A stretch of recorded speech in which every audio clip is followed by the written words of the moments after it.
beloved, Boss Mike Cervera. Rodante Marcoleta, pasok! Lang miyembro ng media matapos tahasang tawaging bayaran ni Senator Marcoleta. Wala rin umano itong ebidensya na maaaring makaapekto sa tiwala ng taong bayan. Nako. Nakatutok si Daniel Manalastas. Nako! Kayo pong mga participant sa media, nakaramihan po sa inyo ay bayaran.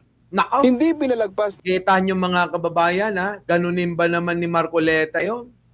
Kayo pong mga nasa media, karamihan sa inyo ay mga bayaran, eka. Grabe mga kababayan, galit ang mga taga-media ngayon dyan. Galit, oh. Karamihan po sa inyo ay bayaran. Hindi pinalagpas ng Senate Media at ng iba pang media organization ang mabigat na paratang na yan ni Senador Rodante Nako! Marcoleta. Ang mga Yari ganito ka. raw na pahayag ay hindi lang irresponsable kundi pag-atake sa institusyong kinikilala ang kahalagahan ng demokrasya. Ang akusasyon nila ni Marcoleta Ay. laban sa media kung hindi susuportahan ng ebidensya ay nakakaapekto sa tiwala ng publiko sa lehitimong Nako! pamamahayag. Nako! Maging ang magandang pagtrato sa ilang media practitioners na ginagawa lang naman ang kanilang trabaho. Correct. Dagdag pa ng Senate Media, hindi mga politiko, political parties o mga hindi nagkakasundong politiko ang pinagsisilbihan ng mga journalist. Correct. Kasalanan ba nila yan, mga kababayan? Kasalanan ba ng mga taga-media? Kasalanan ba naming mga vlogger yan kung nakikipag-away kayo? Kasalanan ba nating nag-aaway si Alan Peter Cayatanong faksyon niya at grupo ni Sherwin Gatchalian at saka ni Tito Soto at saka ni Ping Lacson? Kasalanan ba natin yon? Kasalanan ba ng media yon? Mga gonggong. Hindi kailanman naging kasalanan nila yon. Oo, ng mga media. Yun ay kinukuha nila bilang scoop para may maibalita. Oo. Kayo, Marcoleta, ewan ko sa iyo, yung grupo mo ka talaga, oh. Oo, yung grupo mo talaga. Sa totoo lang mga kababayan, oo. Hindi ko akalain na ganyan ang ugali ni Marcoleta. Kitang-kita na ang sa mukha niya yung frustration niya. Wala na panindigan mo na yan sumama-sama ka sa mga Duterte akala mo nyo kasi, akala nyo, tuloy-tuloy na maniniwala ang tao sa inyo Hindi na. 'Di ba? Sabi nga nung isang balita yung mga senador daw na gusto ng umover the bakod, abay nabubuli na daw yung mga anak at kinakausap na sila ng kung sino-sino, pati yung mga kamag-anakan nila sa kanilang mga trabaho, abay kinakausap ng mga katrabaho, mga boss nila, yung principal, yung mga teacher, na sabihin daw sa kapamilya nila na mga nasa panig ni Cayetano, bumaliktad na. Diba? Ang National Union of Journalists of the Philippines binuweltahan din ng senador na ang pagpapamukha raw sa media na may kinikilingan ay nangangahulugan lang na gustong guluhin ang publiko sa totoong issue na dapat bigyang linaw. Yon, tama. Ginugulo nila, dinadamay ang mga media para dun sa totoong issue na dapat bigyan ng linaw. Ano ba yung totoong issue na dapat binibigyan ng linaw, mga kababayan?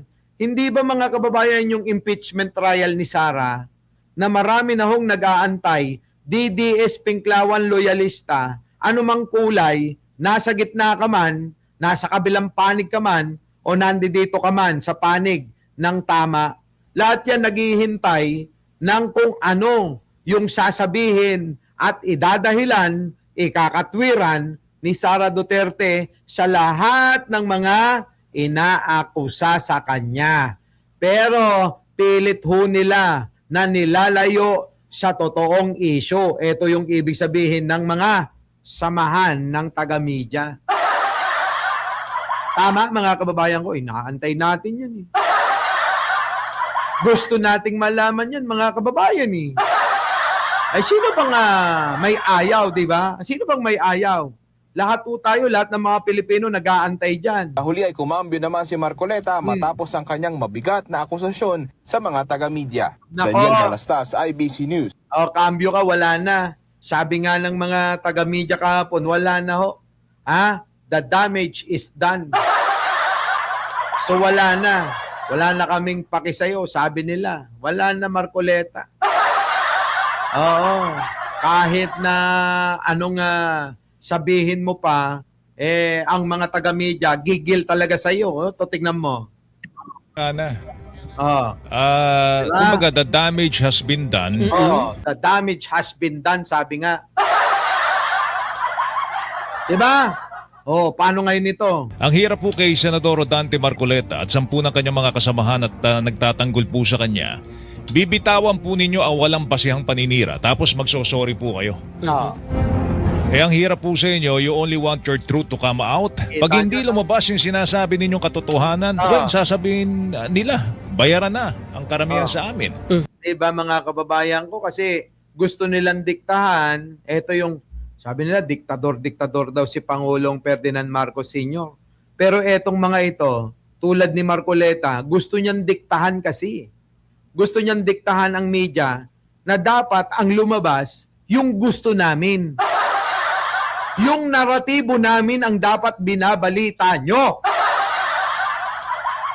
Ganon mga kababayan eh. Diba mga kababayan? O, tuloy. Sa atin, mga kapuso, hindi naman po tayo nagmamalinis pero para sabihin na karamihan nang wala akong patunay, pangit naman po yun. Di, sabi naman niya, nabitawan niya yan out of frustration. Well, sa akin, Weng, bago magbanggit ng mga ganon, sana pinag-iisipan muna. Kasi ako, I'm taking this personally. Kasi medyo mabigat. Hinihimok ko rin yung aking mga kasamahan po sa media na tandaan nyo po bilang taong gobyerno na siya po yung taong gobyerno nagsabing marami ho sa ating hanay ang bayaran ng walang pakundangan, ng walang basihan. Ay, nako, patay na, tinandaan na talaga. Minarkahan ka na, Marcoleta. Hindi lang ang iyong piluka ang may marka na Hermes. Tatak ng piluka ni Marcoleta daw, Hermes. Oo. Hair, hair. Hindi yung Hermes na branded. Hair na Messi.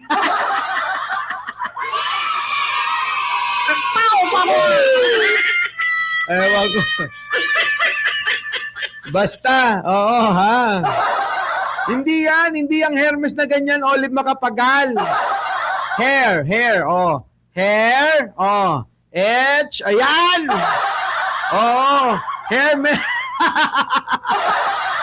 Tagina talaga. Wala na. Markado ka na, Marcoleta. Hindi ka na nila tatantanan. Sabi ni Michelle Reyes, Sabi ni Michelle Reyes, live ba? Parang replay nga ni. AI yung nagsasalita. Si Michelle Reyes. Di ba mga kababayan, yan, tama, nadali mo. Hermes. Hair na Messi. Sabi naman ito, ang corny mo, Michael Alwag. Sabi, hairless. Utik na yan, mga kababayan. Ewan ko ba? Batiin mo. Sino? Birthday niya. Batiin mo kasi. Sino ba ang may birthday? Oy, sino may birthday? Sino may birthday? Oy, paki-comment. Sino may birthday? Basta mabasa ni Boss Mike. Basta mabasa ni Boss Mike ko. Live yan, live. Sino? Sino ang may birthday? Sino? Si Michelle. Oy, Michelle Reyes. Oy, happy birthday. Magpakanton ka naman. Birthday,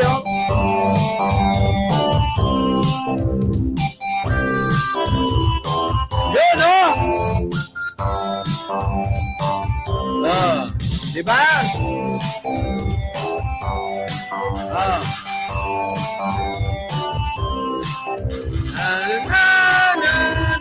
Na.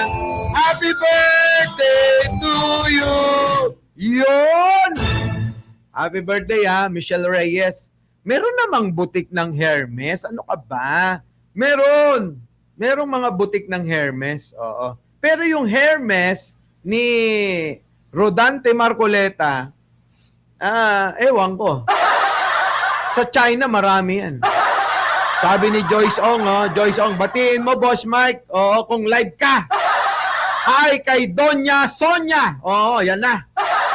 Hello po, Doña Sonia na anak ni Joyce. Oh, Joyce Ong.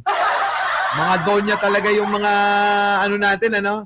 So anyway, mga kababayan, meron pa ako meeting tulad nga ng sabi ko sa inyo kanina, meron tayong transaction. Maraming salamat po. Our beloved Boss Mike! Boss Mike!